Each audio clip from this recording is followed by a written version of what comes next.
प्यारे भाइयों और बहनों, नमस्कार।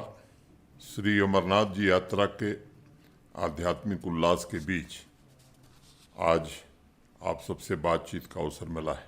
पिछले दिनों मैं लगातार श्रद्धालुओं एवं सेवादारों से मिल रहा हूं। अलग अलग राज्य, विभिन्न पृष्ठभूमि से आ रहे श्रद्धालुओं एवं सेवा कार्य में जुटे लोगों से बातचीत के दौरान एक बात साफ नजर आती है।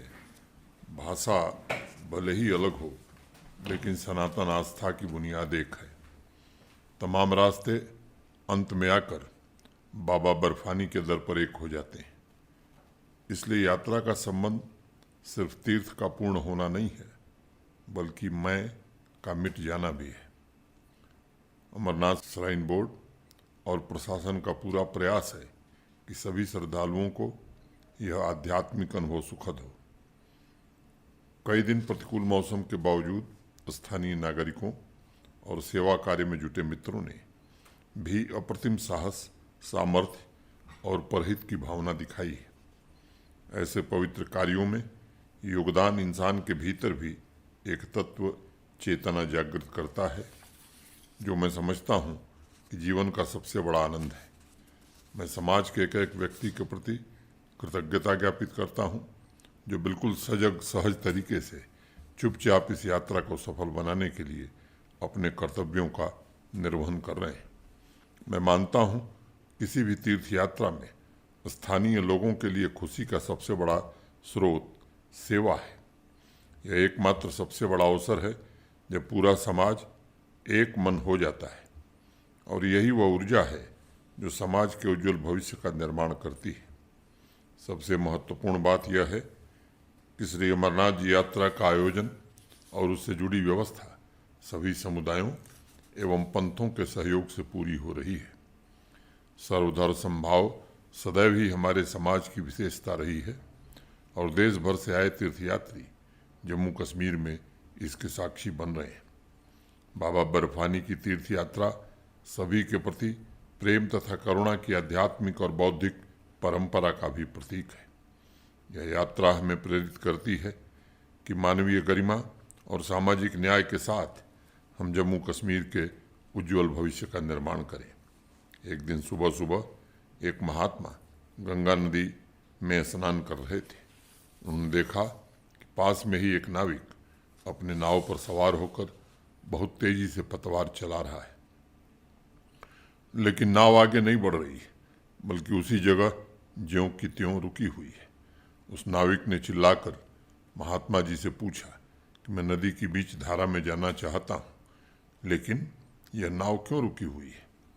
महात्मा जी ने जवाब दिया कि तुम पतवार तो चला रहे हो, लेकिन शायद तुम किनारे से बंधी नाव की जंजीर खोलना भूल गए हो। वह नाविक पतवार फेंक कर नीचे पानी में कूदा तो उसने देखा कि नाव वाकई में किनारे से बंधी हुई है।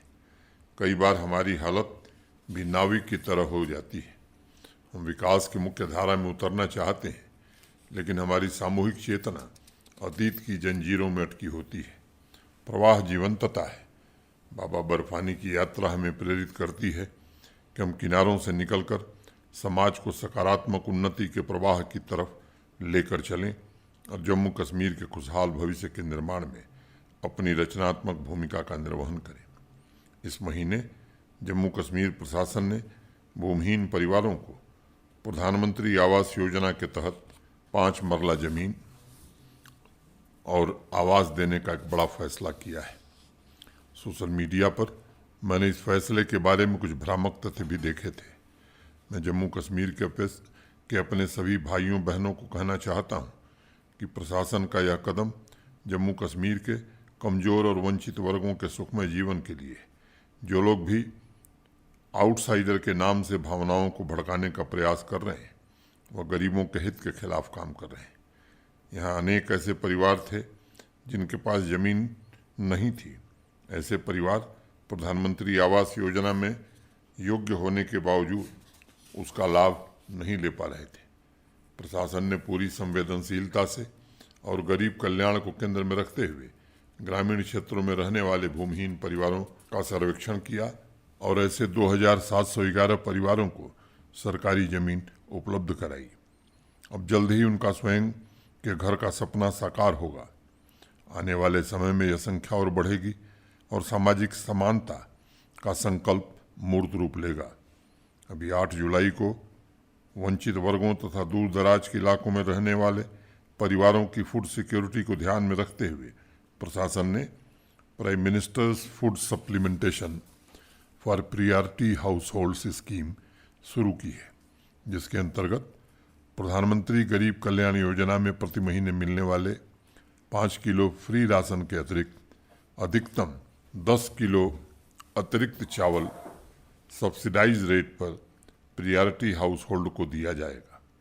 वर्तमान में जम्मू कश्मीर में अंत्योदय अन्न योजना के तहत 2.29 लाख हाउस होल्ड्स को हर महीने 35 किलो राशन फ्री मुहैया कराया जा रहा है तथा प्रायोरिटी हाउस होल्ड्स में प्रति व्यक्ति 5 किलो अन्न मुफ्त में दिया जा रहा है।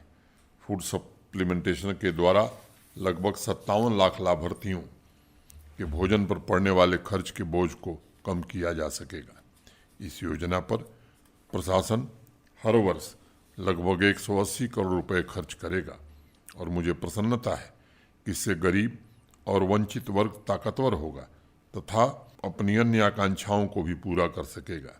मैंने नावी की कहानी आप लोगों को इसलिए सुनाई कि अभी भी कुछ ऐसे तत्व हैं जो जम्मू कश्मीर को कॉन्फ्लिक्ट के किनारों से बात कर रखना चाहते हैं। उन्हें याद होना चाहिए कि किनारों से मुक्ति ही गति है।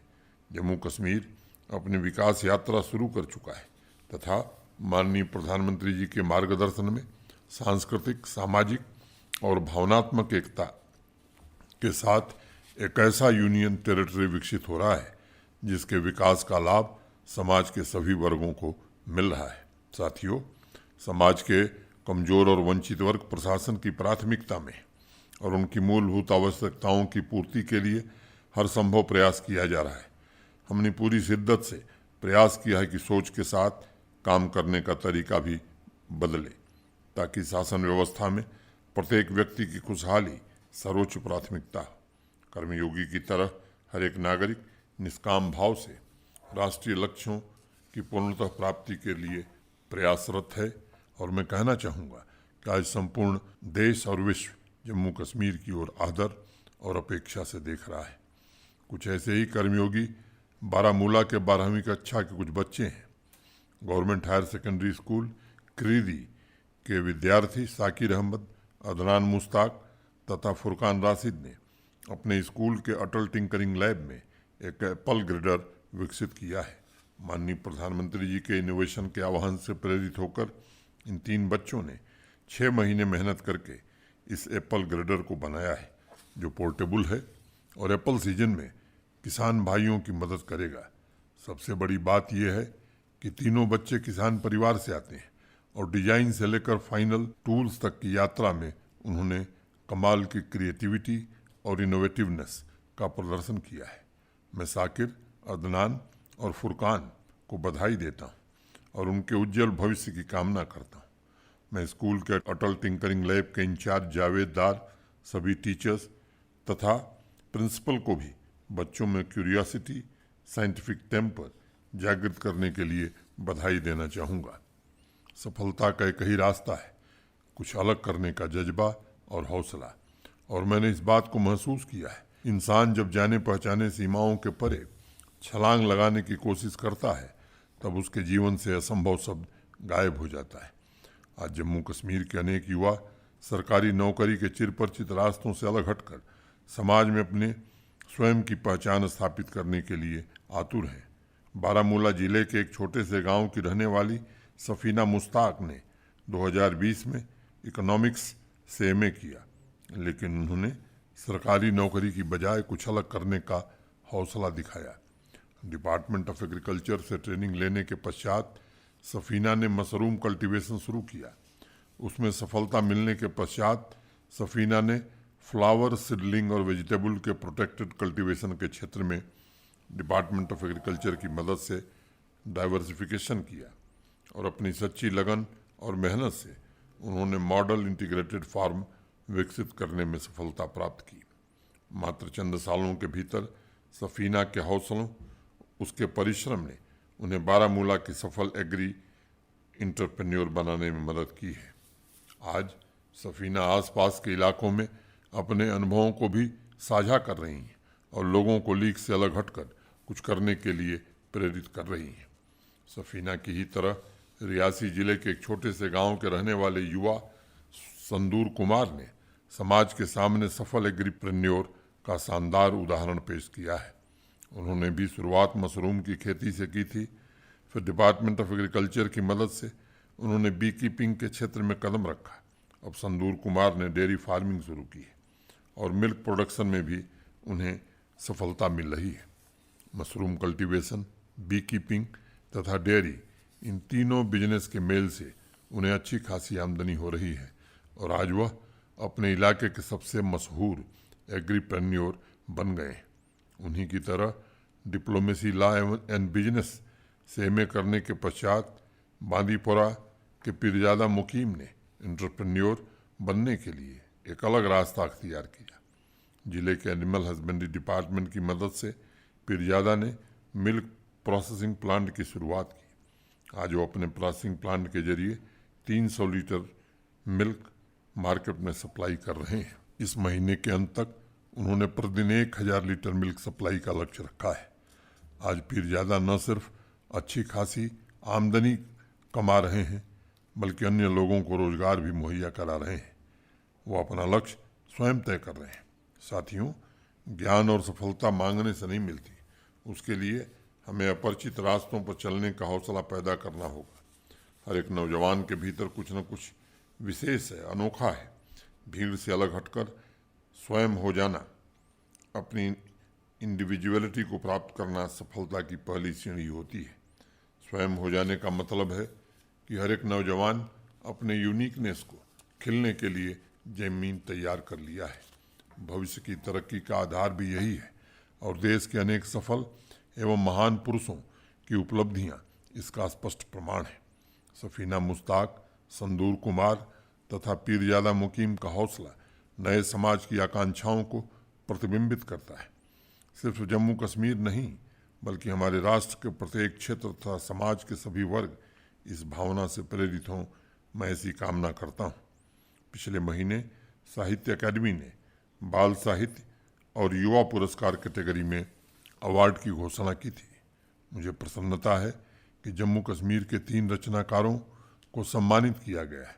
डोगरी भाषा में असाधारण योगदान के लिए साहित्य अकादमी युवा पुरस्कार धीरज बिस्मिल को मिला है तथा कश्मीरी भाषा में निगहत नसरीन को यह प्रतिष्ठित अवार्ड मिला है।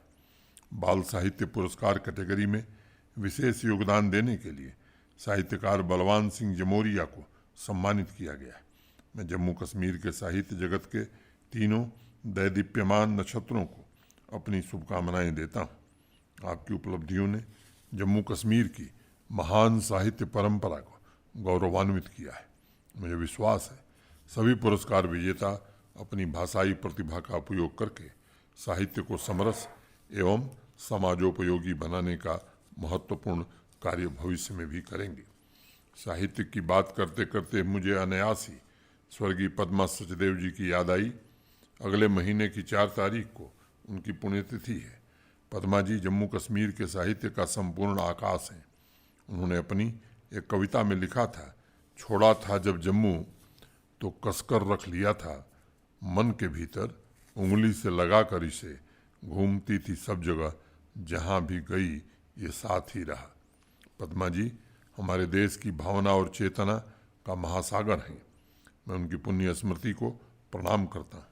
हमारे देश के सांस्कृतिक मूल्यों और उसकी भावनात्मक एकता को विष्णु पुराण के एक श्लोक में बखूबी चित्रित किया गया है।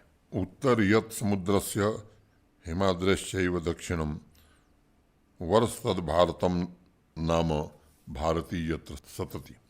मैं समझता हूँ क्षेत्र और भाषाओं की विभिन्नता के बावजूद साहित्य, कला एवं संस्कृति में एकत्व की भावना आज आदरणीय प्रधानमंत्री जी के एक भारत श्रेष्ठ भारत के संकल्प से और भी सशक्त हो रही है। जम्मू की रहने वाली वॉइस आर्टिस्ट श्रुति अरोड़ा ने एक ऑडियो मैसेज के जरिए कला के संबंध में कुछ सुझाव भेजे हैं। आइए श्रुति के सजेशंस को सुनते हैं। नमस्कार, मेरा नाम श्रुति अरोड़ा है और मैं एक वॉइस आर्टिस्ट हूँ। मुझे गज़ल और कविता पढ़ने का बहुत शौक़ है और मेरी एलजी साहब से गुजारिश है कि जम्मू कश्मीर में जो department of culture and J&K academy of art and culture है, वो गज़लिस्ट्स को, कविताएं लिखने वालों को, कवियों को प्रमोट करें, आगे लाएं और हमारे जो स्टेट की पुरानी गज़ल्स हैं, जो पुराने काम हैं, उनका आर्काइव बनाएं, डिजिटल आर्काइव बनाएं और कुछ ऐसे प्रोग्राम्स करें जहां पर यंगस्टर्स भी और जो पुराने लोग हैं वो मिलकर अपना जो नॉलेज है इस चीज़ को लेकर, उनका जो ज्ञान है इस फील्ड को लेकर, वो एक्सचेंज कर सकें। और जिस तरह से बाहर के शहरों में नाइट्स होती हैं, शायरी नाइट्स, इसी तरह से कुछ परफॉर्मेंसेस वाली नाइट्स अगर हमारे शहर में भी होंगी तो बहुत अच्छा होगा। धन्यवाद। श्रुति, ऑडियो मैसेज के जरिए आपके सुझावों के लिए बहुत बहुत धन्यवाद। मैं Jammu Kashmir academy of art, culture and languages को आपके सुझावों पर उचित कार्रवाई करने का निर्देश दूंगा। पिछले कुछ वर्षों में मैंने महसूस किया है कि कला एवं संस्कृति का खजाना समझे जाने वाले जम्मू कश्मीर के आम लोगों के बीच इस टाइमलेस विरासत के रिवाइवल को लेकर एक नई चेतना जगी है। मुझे लगता है कि यही वह परिवर्तन है जिसका समाज को बेसब्री से इंतजार था। कला समाज की ऊर्जा है और ऊर्जा की प्रकृति, उसका नेचर ऐसा है कि वह प्रकट होना चाहती है, अव्यक्त होना चाहती है। इसलिए व्यक्ति जो हो सकता है उसका एक माध्यम बनकर कला समाज को पूर्णता प्रदान करती है। कला भक्ति है, कला सबसे बड़ा समर्पण है। यल्लब्ध्वा पुमान सिद्धो भवति अमृतो भवति तृप्तो भवति। जिस भक्त को पाकर इंसान जो होने की संभावना लिए आता है वो हो जाता है, सिद्ध बन जाता है, अमर हो जाता है और तृप्त हो जाता है। इब्तिदा ये थी कि जीने के लिए मरता था मैं, इंतहा ये है कि मरने की भी हसरत न रही। बीज का फल होना ही सिद्ध होना है और यही कला का सर्वोच्च शिखर है। हमारा पूरा प्रयास इस बात पर केंद्रित है कि समाज की संभावनाओं को अवसर उपलब्ध कराए जाएं। श्रेया ने जिस डिजिटल आर्काइव का सुझाव दिया है उस पर कार्रवाई हो, इसके निर्देश दिए जाएंगे। श्रीनगर से जीआर आहंगर तथा जम्मू से राजेंद्र प्रसाद ने प्रशासन और शहरी आबादी के बीच संबंधों तथा जन भागीदारी को प्रगाढ़ बनाने के संबंध में कुछ सुझाव भेजे। उन्होंने लिखा है कि सिटीजन एंगेजमेंट को सशक्त बनाने के लिए प्रशासन को easy to use mobile app के जरिए ज़्यादातर विषयों पर नागरिकों से संबंध बनाए रखना चाहिए। उनसे विभिन्न विषयों पर स्थानीय समस्याओं को ध्यान में रखते हुए सुझाव मांगे जा सकते हैं। वार्ड लेवल पर अवेयरनेस कैंप आयोजित किए जा सकते हैं जहां अधिकारी तथा आम नागरिक एक साथ बैठकर तमाम समस्याओं को सुलझाने के साथ साथ शहर को स्वच्छ रखने के लिए कार्यक्रम तैयार कर सकते हैं और उस अभियान में सभी की जिम्मेदारी भी तय हो सकती है। मैं जीआर आहंगर तथा राजेंद्र प्रसाद का इन सुझावों के लिए हृदय से आभार व्यक्त करता हूँ। मुझे अत्यंत प्रसन्नता हो रही है कि जम्मू कश्मीर के नागरिक अपनी जिम्मेदारियों को समझकर उसके निर्वहन के लिए मैकेनिज्म तैयार करने के बारे में सोच रहे हैं। संविधान में अधिकारों के साथ जिन कर्तव्यों का उल्लेख किया गया है उस दिशा में कह सकता हूँ यह नई चेतना का जन्म है। मैंने हमेशा इस बात पर बल दिया है कि समग्र एवं समावेशी विकास के लिए सामूहिक प्रयास जरूरी है। बिना जन भागीदारी के शहरों को स्वच्छ रखने या ईज ऑफ लिविंग को बढ़ावा देने के प्रयासों को पूर्ण सफलता नहीं मिल सकती। शहर को स्मार्ट सिर्फ संसाधन नहीं बल्कि उसके नागरिक भी बनाते हैं। जम्मू कश्मीर प्रशासन सुगम जीवन के लिए हर संभव संसाधन उपलब्ध करा रहा है। सभी नागरिकों का जन भागीदारी का संकल्प व्यापक बदलाव ला सकता है। बहुत कम समय में 41,000 से ज़्यादा नागरिक MyGovJK प्लेटफॉर्म से जुड़े हैं और विभिन्न विषयों पर अपनी राय रख रहे हैं। मैं IT डिपार्टमेंट को इस वेबसाइट को मोबाइल ऐप से जोड़ने तथा अर्बन डेवलपमेंट डिपार्टमेंट को अवेयरनेस कैंप तथा जन भागीदारी को प्रमोट करने के लिए सीधे संवाद स्थापित करने के सुझावों पर उचित कार्रवाई का अवश्य निर्देश दूंगा। जम्मू से सुमित पुरी, राजेश्वर सिंह तथा अनंतनाग से मुनीब मुश्ताक ने इंक्लूसिव स्मार्ट सिटी तथा कम्युनिटी पार्टिसिपेशन के संबंध में कुछ सुझाव भेजे हैं। राजेश्वर सिंह ने लिखा है कि स्मार्ट सिटी जम्मू के तहत हो रहे डेवलपमेंट में कम्युनिटी पार्टिसिपेशन सुनिश्चित किया जाए ताकि उन्हें भी पता चल सके कि शहर में क्या बदलाव हो रहा है। आने वाले भविष्य में ऐसे कौन से कार्यक्रम हैं जिसमें वो अपना योगदान दे सकते हैं। उनका कहना है कि वर्तमान में कम्युनिटी इंगेजमेंट उत्साहवर्धक नहीं है। ऑनगोइंग प्रोजेक्ट्स में public meeting, design competition, workshop के जरिए नागरिकों को जोड़ा जा सकता है ताकि शहरों के भव्य संसाधनों में नागरिकों की भावनाएं जुड़ सकें। सुमित और मुनीब ने लिखा है कि बड़े और छोटे शहरों में स्लम एरिया की पहचान करके उनकी सामाजिक और सांस्कृतिक आवश्यकताओं पर विशेष ध्यान देने की ज़रूरत है। सुमित का आग्रह है कि ऐसे इलाकों में कॉरपोरेट सोशल रिस्पॉन्सिबिलिटी के तहत एडॉप्ट ए स्कूल अभियान शुरू करना चाहिए। मुनीब, सुमित तथा राजेश्वर को इन सुझावों के लिए मैं धन्यवाद देता हूँ। हर एक पब्लिक फंक्शन के दौरान मैं नागरिकों से अनुरोध करता हूँ, उन्हें स्मरण कराता हूँ कि शहर में विकास के निर्णय उन्हें ही करना है। यहाँ तक कि जो इंफ्रास्ट्रक्चर तैयार हो रहे हैं उसकी सुरक्षा की जिम्मेदारी भी नागरिकों की ही है। ईज ऑफ लिविंग में सुधार लाने तथा शहरों में प्राइवेट निवेश बढ़ाने की पहली शर्त शहरी प्रशासन में नागरिकों की सक्रिय भागीदारी है। मुझे अत्यंत प्रसन्नता है कि आज शहरों के साथ साथ गाँव में अनेक ऐसे प्रोजेक्ट्स चल रहे हैं जो स्वयं नागरिकों ने तय किए थे। इस तरह की भागीदारी सकारात्मक माहौल तैयार करती है और अलग अलग शहरों के नागरिकों के बीच स्वस्थ प्रतिस्पर्धा का वातावरण बनता है। हमारे सामने सबसे बड़ी चुनौती है कि इसके स्केल को कैसे बढ़ाया जाए और स्मार्ट सुविधाओं के साथ साथ इस बात का भी ध्यान रखा जाए कि संसाधन से स्थानीय संवेदना भी जुड़ी हो। मैं सभी नागरिकों से आग्रह करता हूं कि वह स्वयं आगे आकर अर्बन लोकल बॉडीज के चुने हुए जनप्रतिनिधियों के साथ, प्रशासनिक अधिकारियों के साथ बैठकर आपसी संवाद को बढ़ाने के बारे में चर्चा करें। महीने का कोई एक संडे तय किया जा सकता है जब उस एरिया के किसी पब्लिक पार्क में आधे घंटे की बैठक की जा सकती है। मुझे उम्मीद है ऐसी चर्चा में शहरी इंफ्रास्ट्रक्चर के अलावा स्थानीय सामाजिक सांस्कृतिक विरासत को भी प्रमोट करने के रास्ते खुलेंगे। स्मार्ट गांव तथा उसके विकास में पंचायती राज संस्थाओं की भूमिका को सुदृढ़ करने के संबंध में इस महीने कई साथियों ने मुझे पत्र लिखे हैं। जम्मू से लविश कुमार ने स्मार्ट पंचायत लाइब्रेरी का सुझाव दिया है। साथ ही उन्होंने डिजिटल प्लेटफॉर्म्स, ई गवर्नेंस द्वारा शिक्षा, स्वास्थ्य तथा अन्य सुविधाओं में सुधार लाने के बारे में लिखा है। सोपैया से मुदस्सिर अहमद मीर ने पंचायत के सभी जनप्रतिनिधियों के लिए वोकेशनल ट्रेनिंग का सुझाव भेजा है ताकि गाँव के लोकल प्रोडक्ट्स की मार्केटिंग में वह महत्वपूर्ण भूमिका निभा सके। सांबा से बीना जामवाल ने हर पंचायत घर में हाई स्पीड इंटरनेट कनेक्टिविटी तथा वीडियो कॉन्फ्रेंसिंग की सुविधा के संबंध में लिखा है। मैं इन सुझावों के लिए लविश कुमार, मुदस्सिर तथा वीना जी के प्रति आभार व्यक्त करता हूँ।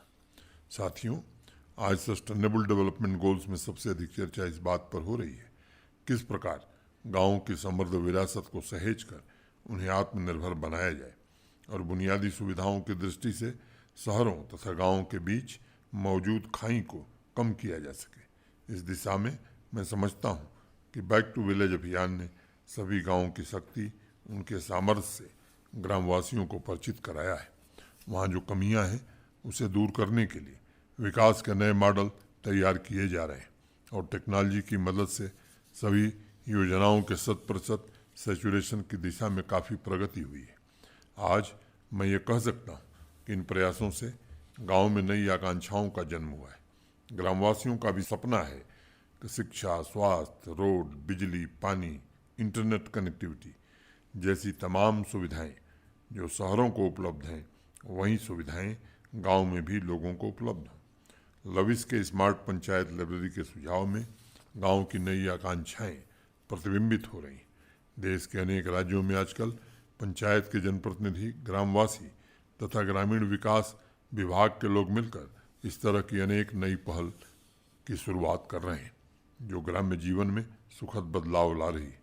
पहले की तरह अब उन्हें बजट की चिंता नहीं है और पंचायत के पास फंड्स उपलब्ध हैं, फंक्शनरीज उपलब्ध हैं। आज ज़रूरत इस बात की है कि ग्रामवासी और पंचायत प्रतिनिधि मिलकर तय करें कि इस साल उनकी प्राथमिकता क्या होगी। ऐसे कौन से लक्ष्य हैं जिन्हें इस साल पूरा करना है। टेक्नोलॉजी भी आज सुलभ है और सस्ती भी है। अगर हर एक गाँव 2023 को बदलाव के वर्ष के रूप में संकल्प लेकर अपनी प्राथमिकताएं तय करते हुए आगे बढ़ता है तो हमें इस दिशा में मनचाही सफलता मिल सकती है। मैंने इस बात को महसूस किया है। योजनाओं को लेकर गांव वालों की सक्रिय भागीदारी फील्ड फंक्शनरीज की अकाउंटेबिलिटी भी तय करती है। अगर वह गांव के लिए चलाए जा रहे स्कीम को लेकर सवाल करते हैं या प्रोजेक्ट्स की मॉनिटरिंग की जिम्मेदारी स्वयं ले लेते हैं तो तरक्की की रफ्तार अपने आप बढ़ जाती है।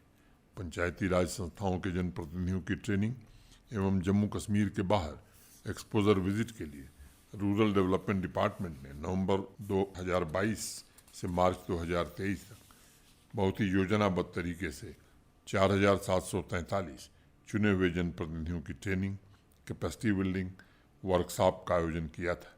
ट्रेनिंग के दौरान 9 ऐसे एरियाज़ को चुना गया था जो गाँव के समग्र विकास में सहायक होंगे, जैसे economic development of villages, participatory planning process, e-governance training, planning for healthy village, child friendly panchayat, poverty free panchayat, self sufficient panchayat.